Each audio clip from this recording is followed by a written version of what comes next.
உயர் பதவிகள் உங்களை தானாக வந்தடையக்கூடிய ஒரு நேரம். அந்த பதவிகளை நினைச்சு நீங்க பிரமிப்பு அடைவதற்குண்டான ஒரு நேரமாகவும் இருக்கும். எனக்கா இந்த போஸ்டிங் கொடுத்திருக்கிறாங்க அப்படின்ற மாதிரியான அந்த பதவிகள்ல இருக்கக்கூடிய சில சூடான விஷயங்களும் உங்களுக்கு ஒரு பதட்டத்தை கொடுக்கக்கூடிய ஒரு அமைப்பாக இருக்கும்.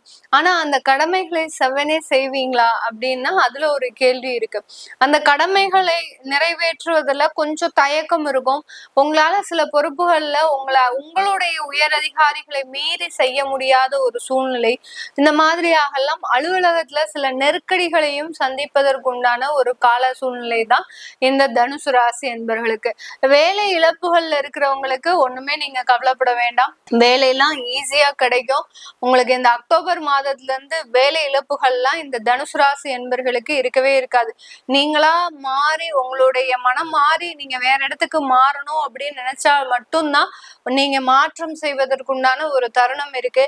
ஏன்னா கடந்த காலத்துலலாம் நீங்க மாறவே கூடாது அப்படின்னு நினைச்சா கூட உங்களை வாலண்டரியா உங்களை வெளியில ஏற்றுவதற்கும் உங்களை வேலையை விட்டு அனுப்புவதற்கும் ரெடியா இருந்தது கால சூழ்நிலைகள். ஆனால் இனிமேல் இந்த தனுசு ராசி என்பவர்களுக்கு நீங்க வேலையை விட்டால் ஒழிய அந்த வேலை போகாது. அந்த அளவுக்கு ஒரு ஸ்ட்ராங்கான பொசிஷனை வேலை வாய்ப்புல நீங்க பெற போறீங்க.